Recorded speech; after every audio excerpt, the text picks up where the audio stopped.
Tapi nih Mbak Joyce, rasanya aku juga tidak bisa menutup mata bahwa pada banyak kasus, entah mungkin di lingkungan sekitar atau mungkin yang baru-baru ini kita lihat di salah satu fenomena di ajang Oscar juga nih Mbak, rasa tersinggung kemudian berujung dengan dilampiaskannya dengan kekerasan, entah itu secara verbal atau mungkin dengan fisik. Nah, ada nggak sih catatan dari Mbak Joyce, tips atau caranya gimana sih untuk meregulasi rasa tersinggung ini agar tidak menyebabkan kerusakan relasi dengan orang lain? Atau mungkin ada cara yang lebih sehat Mbak untuk meregulasi rasa irritability ini? Iya, kalau kita lihat contoh kasus kemarin ya, sebenarnya kan ini ada satu momen di mana seseorang itu memproses informasi. Jadi ketika mendengarkan candaan yang diberikan, joke yang disampaikan, kan ada reaksi sebenarnya yang ditampilkan di awal. Lalu ada jeda waktu untuk memproses. Baru seseorang menunjukkan reaksi kekerasan misalnya ya. Nah sebenarnya tips pertama kalau buat saya ada istilah reframing. Reframing tuh, frame tuh kan bingkai. Jadi kalau dia reframing, dia membingkai kembali.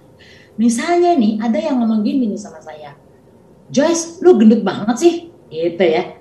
Langsung saya marah, muka saya langsung gak enak gitu. Nah, di sini saya langsung bertindak sebenarnya. Itu disebut dengan reaktif.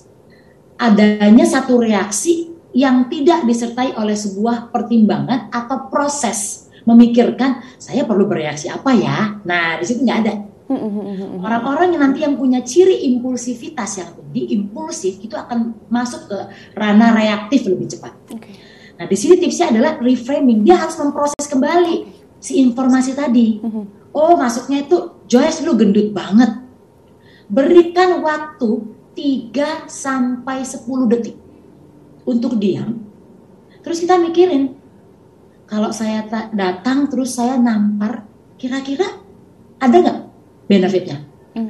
Atau kalau saya tiba-tiba ngomong, kamu juga gendut, nah misalnya gitu ya, berguna nggak reaksi itu pada dia atau saya?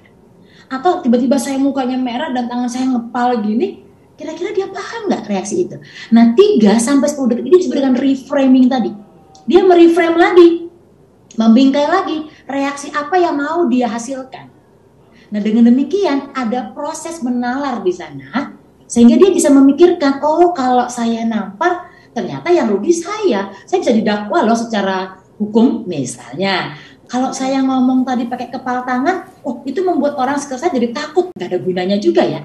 Oh mungkin saya lebih baik bilang, nanti kita bicarakan di belakang. Misalnya, kayaknya itu lebih tepat, misalnya.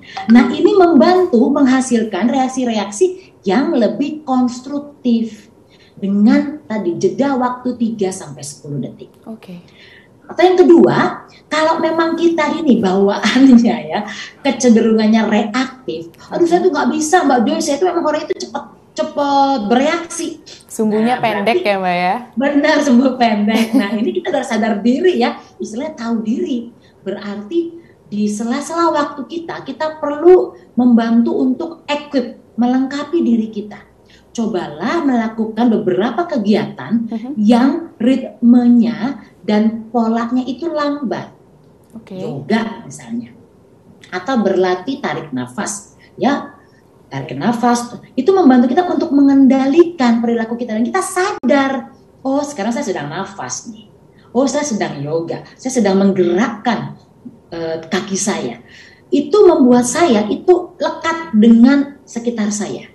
Gitu. Jadi saya punya koneksi karena ketika seseorang itu tiba-tiba bersikap reaktif karena mendengar candaan dan dia langsung melompat bereaksi keras, sesungguhnya kepekaan dia atau jaraknya dia dengan sekitarnya itu jadi berkurang. Jadi dia mengalami kurang sadar dengan keadaan sekitar. Itu mengapa Mbak kalau orang lagi irritating dan di puncak ketegangannya dia bisa teriak. Dan Will Smith mengalami hal itu, dia nampar karena kendalinya dan awareness-nya dia tentang sekitarnya sangat berkurang gitu kira-kira. Jadi 2 poin ini yang bisa dilakukan sebagai tips kita untuk bisa memproteksi diri kita. Baik.